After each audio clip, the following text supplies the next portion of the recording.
ഇന്നും KSRTC കാളയാത്ര part 2 ആണ്. ഇന്ന് നമ്മൾ രാമനാട്ടുകരയിൽ നിന്ന് ചമ്രോട്ടത്തേക്കാണ് പോകുന്നത്. KSRTC കയറിയിട്ടുണ്ട്. പാലം വഴി പോകുന്ന KSRTC ആണ്. സീറ്റൊക്കെ ഉണ്ടാവുമെന്ന് വിചാരിച്ച് കയറി, സീറ്റൊന്നും ഇല്ല. കിലുവിനെ ഒരു അങ്കിളിൻ്റെ മടിയിൽ ഇരുത്തി കൊടുത്തു. കുറച്ച് ദൂരം നിന്നപ്പോൾ കുടുവിന് ഒരു സീറ്റ് കിട്ടി. കുടുവിനെ ഞാനിപ്പോൾ KSRTCയിൽ ഹാഫ് ടിക്കറ്റ് എടുക്കുന്നുണ്ട്. നമുക്ക് ധൈര്യമായിട്ട് അവളെ ഇരുത്താൻ പറ്റും. അത് കഴിഞ്ഞിട്ട് ഞാൻ ഇവർ രണ്ടുപേരും ഇരിക്കുന്നതിൻ്റെ ഏകദേശം നടുമധ്യത്തിലായിട്ട് അവിടെ കണ്ട് നിന്നു.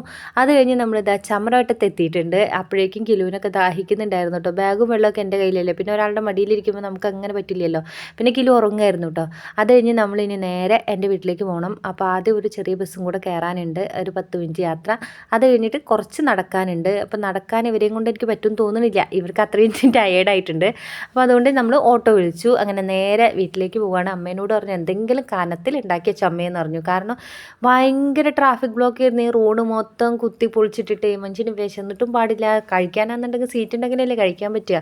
ബാഗിലെല്ലാം എവിടുന്ന് എങ്ങോട്ട് പോകുമ്പോഴും ഓരോ വീട്ടുകാരും നമ്മളെ ബാഗിൽ എന്തെങ്കിലുമൊക്കെ എടുത്ത് വെക്കാറുണ്ട് കേട്ടോ കഴിക്കാൻ വേണ്ടിയിട്ട്. പക്ഷേ അത് കഴിക്കാൻ പറ്റണ്ടേ, സീറ്റ് ഉണ്ടെങ്കിലല്ലേ കഴിക്കാൻ പറ്റുള്ളൂ. പിന്നെ ആ ഒരു പ്ലേറ്റ് പഴംപൊരിൻ്റെ പകുതിയിലധികം ഞങ്ങൾ തന്നെ അങ്ങ് തിന്ന് തീർത്തിട്ടുണ്ട്. അപ്പോൾ ഇനിയിപ്പോൾ ഇവിടെ സുഖവാസമാണ് കുറച്ച് ദിവസം.